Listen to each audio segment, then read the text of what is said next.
যে সকল লালন ভক্তরা ভাবছিলেন এবার লালনে এসে 50 টাকার টিকিট কেটে চাঁদের দেশে ঘুরতে যাবেন, তাদের জন্য একটা বিশাল বড় দুঃসংবাদ আছে। আপনাদের এই চাঁদের দেশে যাওয়ার 50 টাকার টিকিটের উপর সরকার কিন্তু কঠোর নিষেধাজ্ঞা জারি করেছে। তো সাধু কিন্তু সাবধান। তো যাই হোক, কেমন আছেন সবাই? আশা করি সবাই ভালো আছেন আল্লাহর রহমতে, আর আপনাদের দোয়ায় আমরাও অনেক ভালো আছি। একটু অসুস্থতার কারণে বাইরে তো যাওয়া হয় না, তেমন ভিডিও করা হয় না। এমনিতেই আমি যে পরিমাণ ঘুমের কুমির, তার উপরে খাচ্ছি ঠান্ডার ওষুধ, আর এইটা খাওয়ার পরে তো আমি ঘুমাইতে ঘুমাইতে পাগল হয়ে যাচ্ছি। বাইরে কখন যে পরিমাণ ঘুম লাগতেছিল, আজকেও বের হওয়ার ইচ্ছা ছিল না, কিন্তু আমার বর বলল যে চলো লালনে যাই। প্রত্যেকবার তো দিনের বেলা যাই, আজকে একটু রাতের বেলা ঘুরে আসি। বর যেহেতু আবদার করে বসলো, তখন তো আর না গিয়ে থাকা যায় না, সে যতই ঘুম লাগে। বরের কথা শুনে আর বেশি দেরি না করে তাড়াতাড়ি রেডি হয়ে বের হয়ে পড়লাম লালনে যাওয়ার উদ্দেশ্যে। এদিকে মেলা শুরু হতে একদিন বাকি থাকলেও রাস্তাঘাটে কিন্তু এখনই জ্যাম শুরু হয়ে গেছে। আর একদিন পর থেকে তো রিক্সা, অটো, বাইক কোনো কিছু নিয়েই ভিতরে যাওয়া যাবে না, সে 1 কিলোমিটার দূর থেকে হাঁটা শুরু করা লাগবে। যেহেতু রাতের বেলা, তাই আমার সাহেব বলল বাইক নিয়ে যাব না, চলো রিক্সাতে যাই।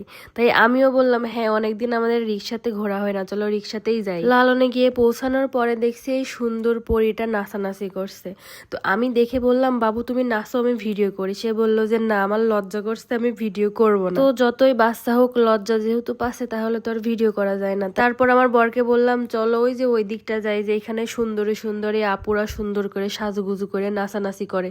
ছোট বাবু তো নাচ দেখালোই না, চলো বড়দের নাচ দেখে আসি। তো ওইখানে যাওয়ার পরে দেখি যে না, কোনো নাচানাচি বা গান হচ্ছে না, যে যার কাজ নিয়ে ব্যস্ত। কেউ রান্না করছে, কেউ গল্প করছে, কেউ শুয়ে আছে।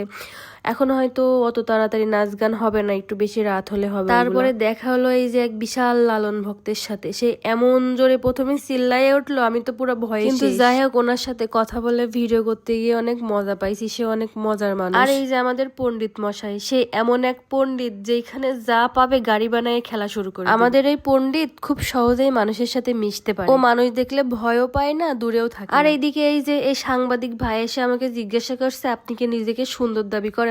আচ্ছা আপনারা বলেন তো, যে সুন্দর না একদম কুৎসিত, সেও কি বলবে যে না আমি সুন্দরী না, আমি নিজেকে সুন্দর? তাই আমিও মজা করে ভাইয়াদের প্রশ্নের উত্তরে বলে দিলাম আমি যদি সুন্দরী না হতাম তাহলে এত সুন্দর একটা বরকে আমার কপালে জুটতো বলেন? তো ওই দিক থেকে ঘুরে আসার পরে আমার চোখে পড়লো এই বাবুই পাখির বাসাটা। এটা আমি অনেকদিন ধরে দেখছি, নেবো নেবো করে নেওয়া হয় না অনলাইন থেকে, তো ভাবলাম আজকে যেহেতু সামনে পড়ে গেল নিয়েই নি। এইদিকে আমি বাবুই পাখির বাসাটা দেখছি, পাশে তাকায় দেখি আমার হ্যামিলিয়নের ভুঁড়িওয়ালা বর। ধুর, হ্যামিলিয়নের বাসিওয়ালা বর বাসি বাজানোর চেষ্টা করছে। যাই হোক, আপনারা কিন্তু কেউ আমার বরের ভুঁড়ির দিকে নজর দেবেন না, ভুঁড়ি হলো পুরুষ মানুষের গর্ব। এদিকে আমি বাবুই পাখির বাসা কিনে আমার বরের বাসি বাজানো শেষ করে চলে আসলাম মঞ্চে। এখানকার কাজ এখনো সম্পূর্ণ শেষ হয়নি, রাতের মধ্যেই হয়তো সম্পূর্ণ হয়ে যাবে। যাই হোক, অনেক ঘোরাফেরা হলো, এবার বাসায় যাওয়ার পালা। যাই হোক, আজকের মতো এই পর্যন্তই। ভালো থাকবেন সবাই, আর যারা আমাদেরকে ভালোবাসেন, আমাদের ভিডিও পছন্দ করেন, তারা অবশ্যই ফলো দিয়ে পাশে থাকবেন। টাটা।